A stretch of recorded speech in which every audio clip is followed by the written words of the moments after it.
Hello my dear student, आज हम लोग इलेक्ट्रोकेमिस्ट्री के इन टेक्स्ट क्वेश्चन के बारे में डिस्कस करेंगे। तो चलिए स्टार्ट करते हैं। Question number 1, how would you determine the standard electrode potential of the system Mg2+। यहाँ पर आपके पास है ये फेज बाउंड्री को बताने वाला है, Mg2+ से Mg में जा रहा है। ठीक है, तो मुझे मैग्नीशियम का इलेक्ट्रोड पोटेंशियल डिटरमाइन करना है। तो एक बात ध्यान दीजिएगा कि सिंगल इलेक्ट्रोड का इलेक्ट्रोड पोटेंशियल फाइंड नहीं किया जा सकता है। उसे फाइंड करने के लिए रेफरेंस इलेक्ट्रोड का यूज करना पड़ेगा। तो आप यहाँ जैसा कि नोट्स में देख रहे हैं, इलेक्ट्रोकेमिस्ट्री यूनिट 2 इन टेक्स्ट क्वेश्चन, यहाँ पर क्वेश्चन लिखा है और मुझे मैग्नीशियम इलेक्ट्रोड का इलेक्ट्रोड पोटेंशियल कैलकुलेट करना है। ठीक है, तो चलिए यहाँ पर देखते हैं क्या करने वाले। इस पर्पज़ के लिए मुझे क्या करना पड़ेगा, एक मैग्नीशियम का इलेक्ट्रोड लेंगे, उसको मैग्नीशियम सल्फेट में डिप करेंगे, 1 मोलर इसकी कंसंट्रेशन होगा और वो एक हाफ सेल की तरह बिहेव करने वाला है, that is oxidation half cell आप उसे बोलेंगे। दूसरी तरफ आप देखेंगे तो मुझे रेफरेंस इलेक्ट्रोड यहाँ पर हाइड्रोजन इलेक्ट्रोड लेना पड़ रहा है, वो अदर हाफ सेल की तरह बिहेव करेगा और उसे आप रिडक्शन हाफ सेल बोलेंगे। ठीक है, अब नेक्स्ट आप देख रहे होंगे तो the deflection of voltmeter का जो डिफ्लेक्शन होगा, ठीक है, placed in the cell circuit is towards the magnesium electrode. तो बोल्ट मीटर का डिफ्लेक्शन मैग्नीशियम इलेक्ट्रोड की तरफ होने वाला है, जो ये बताएगा direction of flow of current के फ्लो के डायरेक्शन को बताएगा। ठीक है, तो इसके लिए जो सेल रिएक्शन हम लोग कैसे लिख सकते हैं, यहाँ पर सेल का रिप्रेजेंटेशन पहले देख लिया जाए। तो आप देखिए इस सेल को हम लोग ऐसे रिप्रेजेंट कर सकते हैं, Mg ये फेज बाउंड्री को बताएगा, ये सॉलिड है, यहाँ एक्वस जा रहा है Mg2+, ये 1 मोलर कंसंट्रेशन है। इस साल्ट ब्रिज का साइन है H+ एक्वस 1 मोलर ऑब्लिक यहाँ पर H2 गैस 1 बार और ये आपके पास इनर्ट इलेक्ट्रोड प्लेटिनम है। ठीक है, अब मुझे क्या बताना था, मैग्नीशियम का इलेक्ट्रोड पोटेंशियल। तो चलिए रीडिंग कैसे करते हैं। The reading as given by voltmeter gives inert cell. तो जो बोल्ट मीटर की रीडिंग होगी ना, वही इनर्ट सेल को बताएगा और वो जो भी आएगा वो मैग्नीशियम का होने वाला है। चलिए कैसे, क्योंकि जो रेफरेंस इलेक्ट्रोड लेंगे ना हाइड्रोजन, उसका इलेक्ट्रोड पोटेंशियल अपनी स्वेच्छा से 0 माना जाता है। तो यहाँ पर देखिए ई0 सेल इक्वल टू, यहाँ पर ई0 H+ ऑब्लिक H2, मतलब ये आपके पास कैथोड है, ये माइनस एनोड है। ठीक है, तो ई0 कैथोड माइनस ई0 एनोड हम लोग करते हैं और एनोड में क्या, दोनों का रिडक्शन पोटेंशियल लिया गया है। ठीक है, दोनों का रिडक्शन पोटेंशियल लिया गया है। तो आप यहाँ पर देखिए रिडक्शन, यहाँ भी रिडक्शन यहाँ पर। तो यहाँ पर जो भी इसको आप अपनी स्वेच्छा से 0 मान लेंगे, तो जो वोल्ट मीटर रीडिंग देने वाला है वो आ जाएगा मैग्नीशियम का इलेक्ट्रोड पोटेंशियल। ठीक है, तो ये हो जाएगा। जो हम लोगों ने बात किया उसको डायग्राम में भी थोड़ा सा आप सब देख सकते हैं। तो चलिए देखते हैं हम लोग कैसे इसको सेटअप लगाए हैं। यहाँ पर आप देखिए, यहाँ पर एक तरफ हम लोगों ने हाइड्रोजन इलेक्ट्रोड लिया है, ठीक है, दूसरी तरफ मैग्नीशियम इलेक्ट्रोड लिया है। ये मैग्नीशियम सल्फेट का सॉल्यूशन है, एसिड यहाँ पर 1 मोलर है।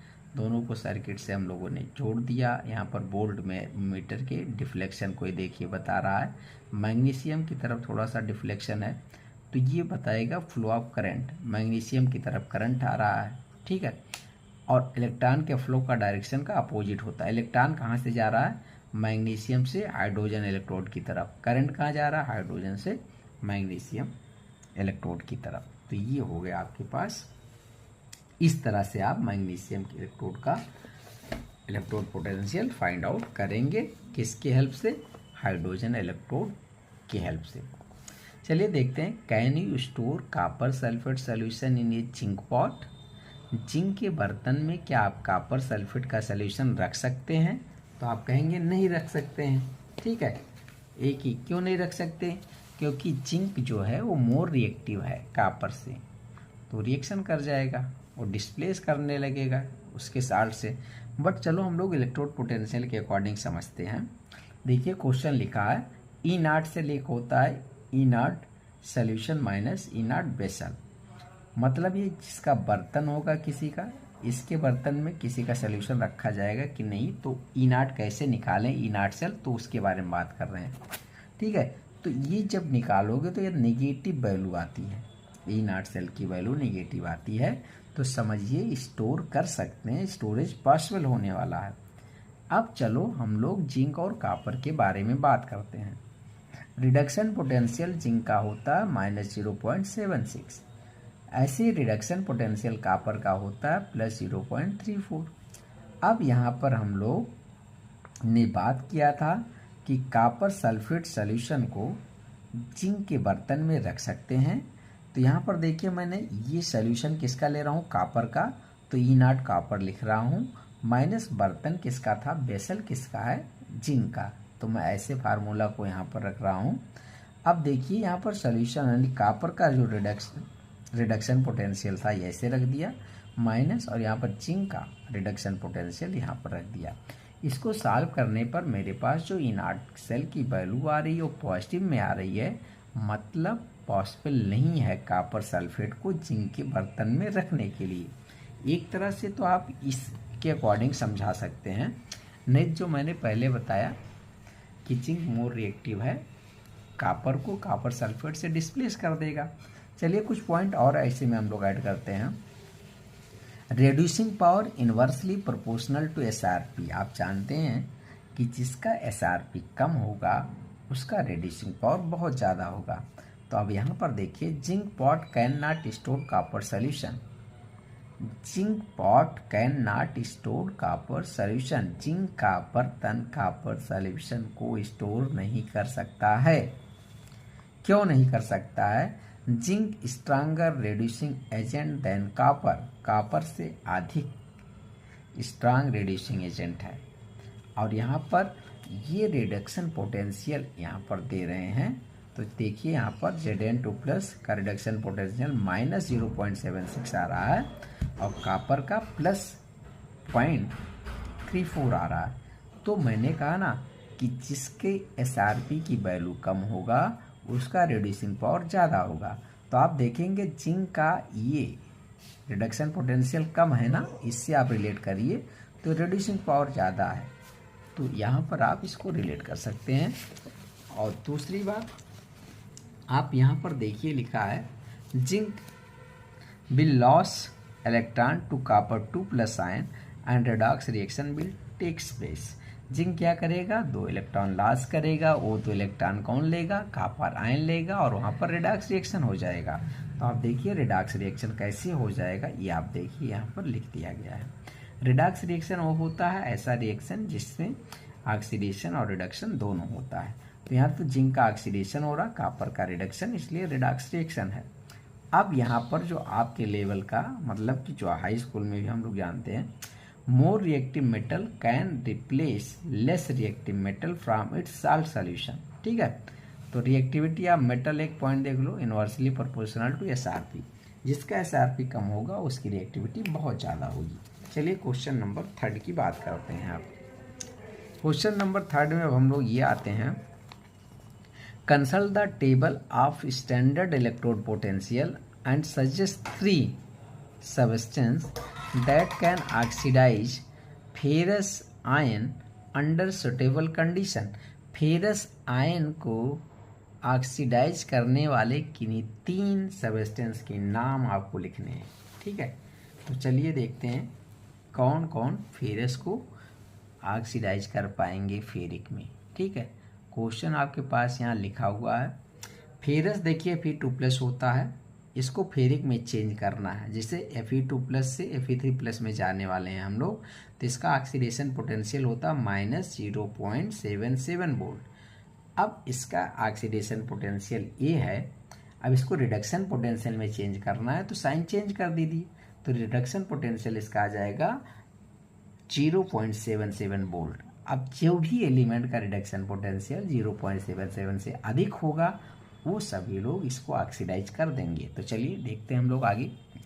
यहाँ देखिए oxidizing power directly proportional to SRP, जिसका एसआरपी ज़्यादा होगा वो उतना ही स्ट्रांग ऑक्सीडाइजिंग एजेंट होने वाला है। आप देखेंगे strong oxidizing agent then ferrous ion can oxidize ferrous ion. Ferrous ion से अधिक स्ट्रांग ऑक्सीडाइजिंग एजेंट जो होगा वो फेरस आयन को ऑक्सीडाइज कर देगा। तो अब यहाँ पर देखिए क्या लिखा है, substance having higher reduction potential than plus 0.77 volt can oxidize ferrous ion to ferric ion.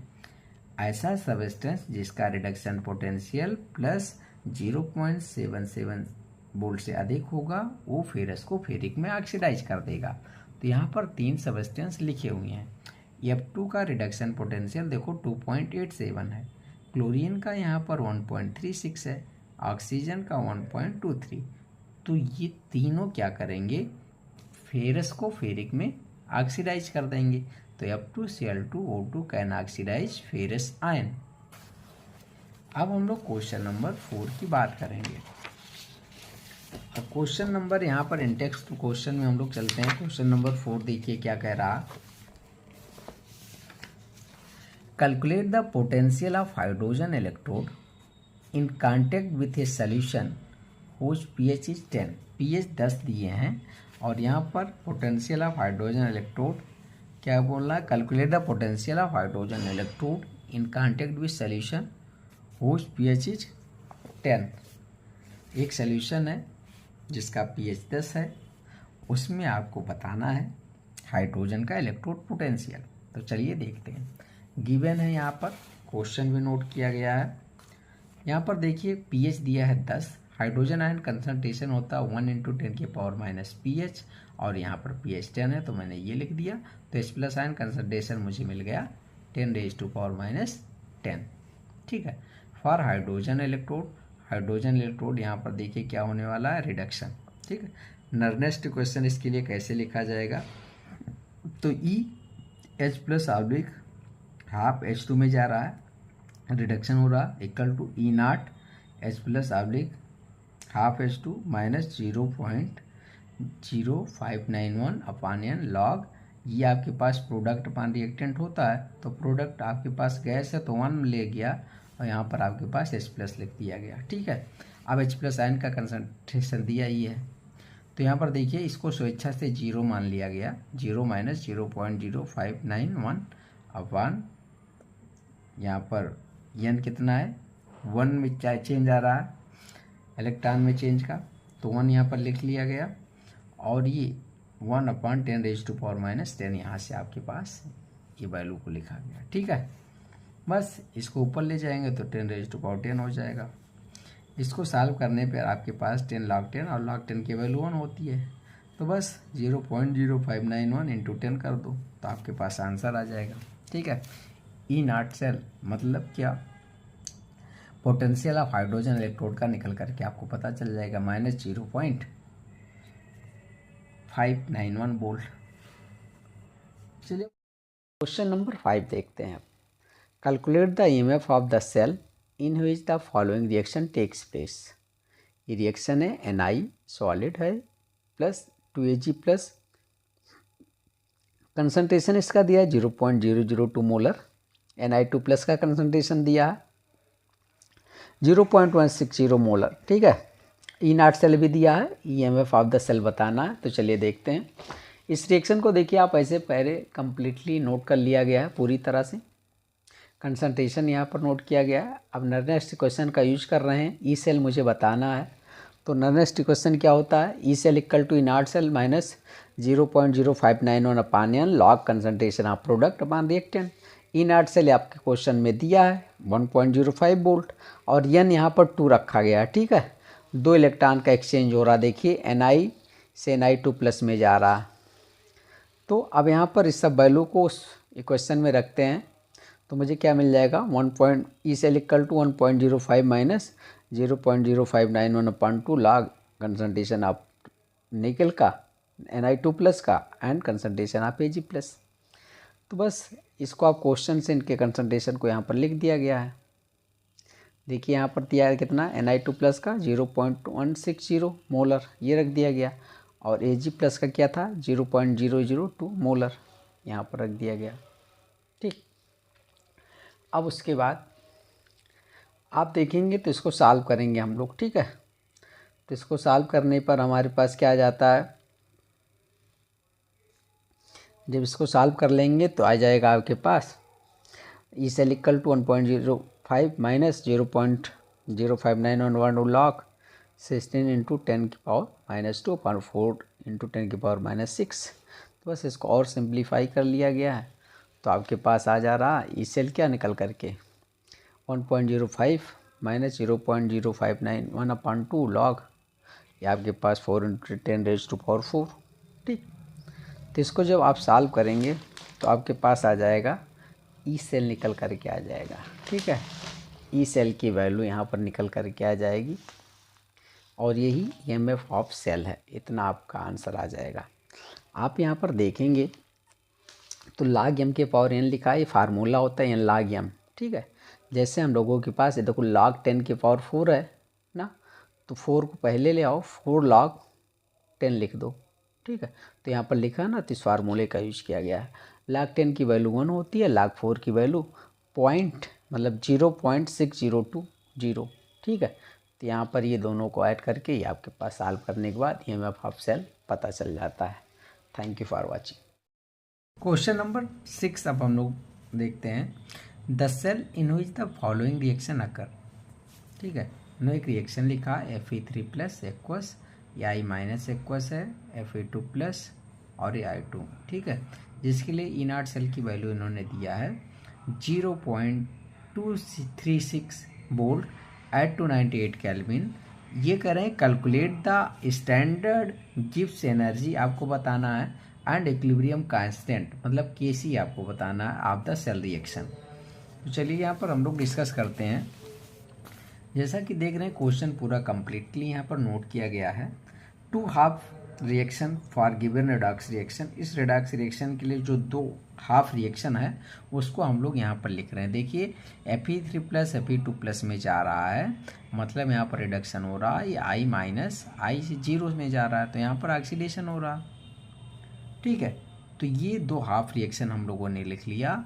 यहाँ पर इलेक्ट्रॉन का कितने का देखिए लॉस या गेन हो रहा है 2 का, तो यहाँ पर आपके पास 2 लिख दिया गया। मुझे ΔG0 बताना है और ये Kc बताना है, क्वेश्चन मार्क यहाँ पर लगा हुआ है।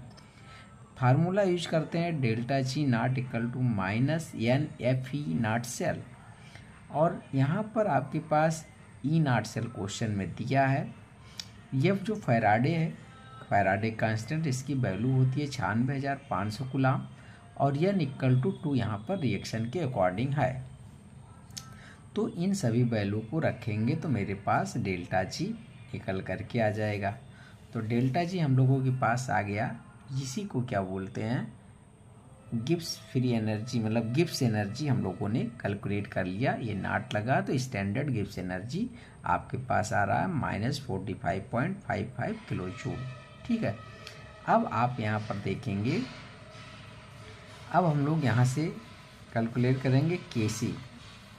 अब R की वैल्यू मुझे इस फार्मूले का यूज कर रहा हूँ, तो ΔG0 equal to -2.303 RT log Kc।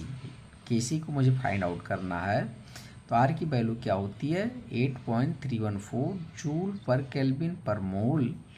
ठीक है, इसको यहाँ पर किलो जूल में चेंज कर लिया गया है, तो किलो जूल पर केल्विन पर मोल यहाँ पर रख कर देंगे हम लोग।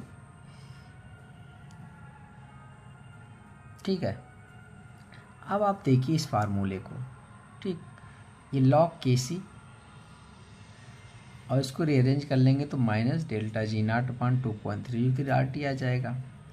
अब log Kc में मैं इस ΔG0 की वैल्यू जो यहाँ पर आया इसको रखूँगा 2.303, R की वैल्यू यहाँ पर रखा गया है, और इनटू टेम्परेचर 298 केल्विन लिया गया है, तो यहाँ से मुझे log Kc मिल जा रहा है। ठीक है, बट ये कह रहे हैं Kc बताइए, तो Kc तो इधर लाई जाएंगे तो एंटी लॉग बन जाएगा। ठीक है, तो यहाँ पर एंटी लॉग मुझे बताना है 7.983 का, तो ये आ जाएगा आपके पास Kc की वैल्यू यहाँ पर ये फाइंड आउट हो जाएगी, पता चल जाएगा। ठीक है, तो हम लोगों ने इसमें स्टैंडर्ड गिब्स एनर्जी और इक्विलिब्रियम कांस्टेंट दोनों की वैल्यू को फाइंड आउट कर लिया है। यदि हम लोगों के पास इतना वैल्यू आता है तब भी आपको फुल मार्क्स मिलेंगे। ठीक है, यदि यहाँ तक भी आप सॉल्व कर देते हैं। चलिए क्वेश्चन नंबर 7 की बात करते हैं। क्वेश्चन नंबर 7 में क्या कह रहा है, देखिए, why does the conductivity of solution decrease with dilution. ठीक है, सॉल्यूशन को जब हम लोग डाइल्यूट करते हैं तो उसकी कंडक्टिविटी क्यों डिक्रीज कर जाती है। तो यहाँ पर देखिए पहला पॉइंट लिखा है conductivity directly proportional to number of ion per unit volume. अब ये जो कंडक्टिविटी की बात कर रहे हैं, आप इसे स्पेसिफिक कंडक्टेंस बोलते हैं और कप्पा भी बोलते हैं, कप्पा के से रिप्रेजेंट कर रहा है। तो ये क्या होता है पहले समझो। ठीक है, तो the conductance of ion present in unit volume of the solution. Unit volume of the solution में जो आयन की कंडक्टेंस होती है वो कंडक्टिविटी होती है, या हम कह सकते हैं the conductance offered by 1 centimetre cube electrolytic solution.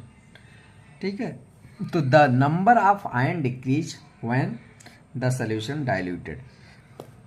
तो भैया जब डाइल्यूट करोगे सॉल्यूशन का तो number of ion in 1 ml पर ml क्या करेगा, डिक्रीज करेगा। जैसे चलो मान लो आपके पास यहाँ पर 1 ml सॉल्यूशन यहाँ पर मैंने रखा है, इसमें 5 आयन है। 1 ml में कितने हैं, 5 आयन है। अब आप इसमें 4 ml वाटर ऐड कर दो, तो अब देखोगे 5 ml पानी में कितने आयन है, 5 ही है। तो 1 ml में कितना आयन होगा, तो 1 होगा। तो 1 ml में जितने आयन प्रेजेंट होंगे उतना ही उसका कंडक्टिविटी अधिक होगी। तो अब पहले 1 ml में 5 थे तो कंडक्टिविटी ज़्यादा थी, अब पर ml क्या हो गया, 1 हो गया, तो कंडक्टिविटी कम हो जाएगी। ठीक है, तो यहाँ पर आपके पास number of ion in 1 ml और 1 centimetre cube decrease, conductivity decrease. यदि 1 ml में नंबर ऑफ आयन डिक्रीज करेंगे तो कंडक्टिविटी डिक्रीज करेगी। क्वेश्चन नंबर 8 की बात अब करते हैं। Suggest way to determine the molar conductivity value of water. ठीक है, वाटर की मोलर कंडक्टिविटी को बताना, इसमें कोलराउस लॉ का हम लोग हेल्प लेंगे। तो आप देखिए यहाँ पर apply Kohlrausch law of independent migration of ion, find the conductance of weak electrolyte. Weak electrolyte का कंडक्टेंस फाइंड आउट करने के लिए इस लॉ का यूज करते हैं। तो with the help of molar conductivity of HCl, NaOH and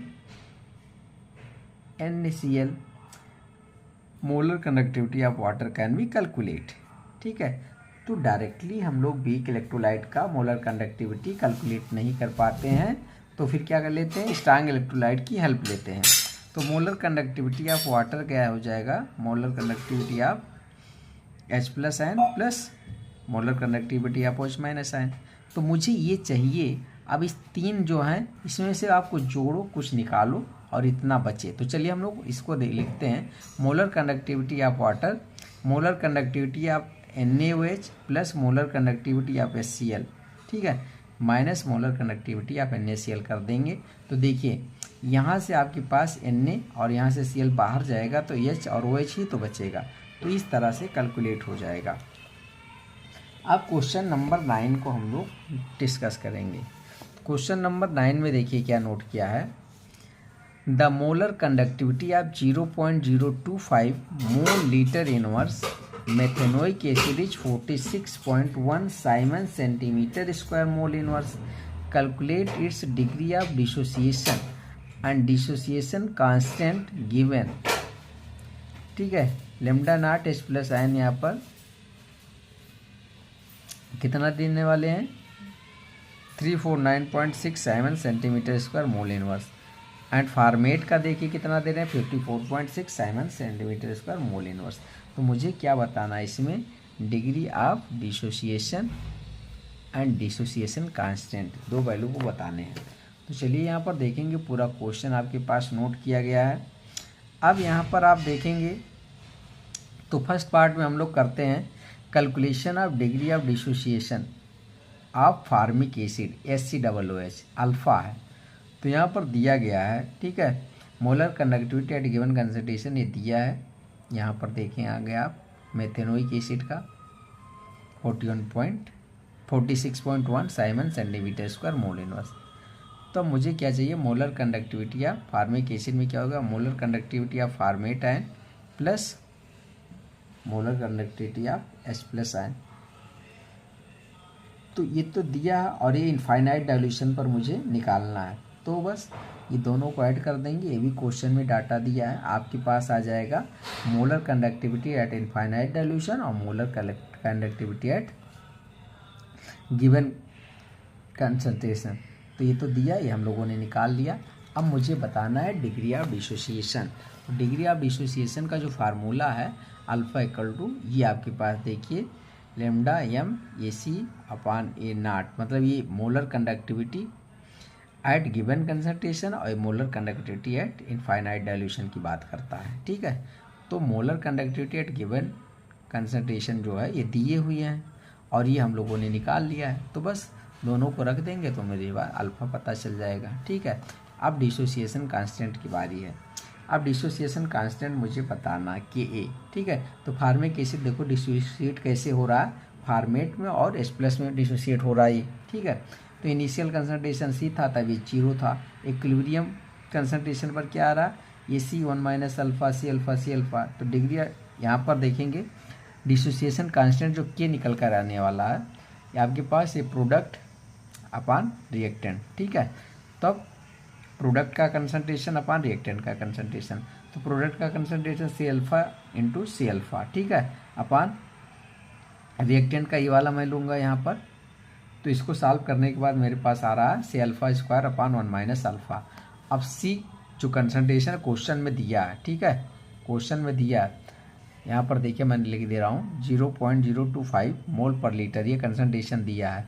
alpha हम लोगों ने निकाल लिया है। ठीक है, तो अल्फ़ा की वैल्यू रख देंगे और 1 माइनस अल्फ़ा, तो आपके पास यहाँ पर क्या आ जाएगा कि ये निकल कर के आएगा, डिसोसिएशन कांस्टेंट निकल कर के आ जाएगा। देखिए सब डाटा रखने के बाद आपके पास यहाँ पर डिसोसिएशन कांस्टेंट कितना आ रहा, 3.67 इंटू 10⁻⁻⁴ मोल पर लीटर। ठीक है, अब आपके पास यहाँ पर देखेंगे डिग्री ऑफ डिसोसिएशन कितना निकल कर के आया, अल्फ़ा इक्वल टू 0.114 और डिसोसिएशन कांस्टेंट कितना निकल के आ रहा है 3.67 इंटू 10⁻⁻⁴ मोल पर लीटर। ठीक है, अब क्वेश्चन नंबर 8 हम लोग देख, क्वेश्चन नंबर 10 की बात आती है। क्वेश्चन नंबर 10 का डिस्कशन हम लोग करेंगे, क्या कह रहा है।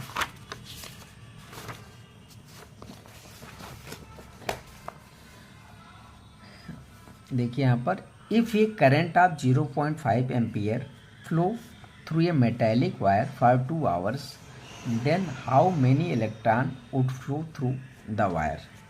ठीक है, वायर से कितने इलेक्ट्रॉन फ्लो करेंगे ये बताना है, यहाँ पर क्वेश्चन आपके पास है। तो चलिए देखते हैं, क्वांटिटी ऑफ चार्ज जो होता है ना, करंट इनटू टाइम होता है। तो दिया भैया I इक्वल टू दिया 0.5 एम्पियर और टाइम दिया है 2 आवर्स, तो इसको सेकंड में कर लो। ठीक है, यहाँ से Q आपको निकल जाएगा, कितना आ रहा है 3600 कूलम आ रहा है। अब यहाँ पर आप देखिए number of electron flowing through the wire on passing charge of 1 faraday, मतलब 96,500 कूलम जब हम लोग चार्ज को पास करते हैं वायर से, तो कितने नंबर ऑफ इलेक्ट्रॉन होते हैं, कितने नंबर ऑफ इलेक्ट्रॉन फ्लो करेंगे 6.022 इंटू 10⁻23। तो अब देखिए यहाँ पर number of electron flowing through wire on passing a charge of 3600 coulomb, तो मीनिंग यहाँ पर ये 96,500 कूलम से इतने इलेक्ट्रॉन होंगे, तो 1 कूलम से आपके पास ऐसा आ जाएगा, तो 3600 कूलम से कितने इलेक्ट्रॉन होने वाले हैं। तो आप यहाँ पर इसको हम लोग कर लेंगे साल, तो आपके पास आ जाएगा नंबर ऑफ इलेक्ट्रॉन। ठीक है, नंबर ऑफ इलेक्ट्रॉन कितना आ जाएगा 2.246 इंटू 10⁻22 इलेक्ट्रॉन आ जाएंगे। अब क्वेश्चन नंबर 11 की हम लोग बात करते हैं। देखिए इसमें क्या कह रहे हैं, क्वेश्चन नंबर 11 में ये कह रहे हैं suggest list of metal that are extracted electrolytically जो हम लोग एक्सट्रैक्ट करते हैं उसके कुछ मेटल के नाम देने हैं। तो मेटल हुई चीज़ जो हाई रिएक्टिव होते हैं ना, उनको इलेक्ट्रोलिटिकली एक्सट्रैक्ट करते हैं हम लोग।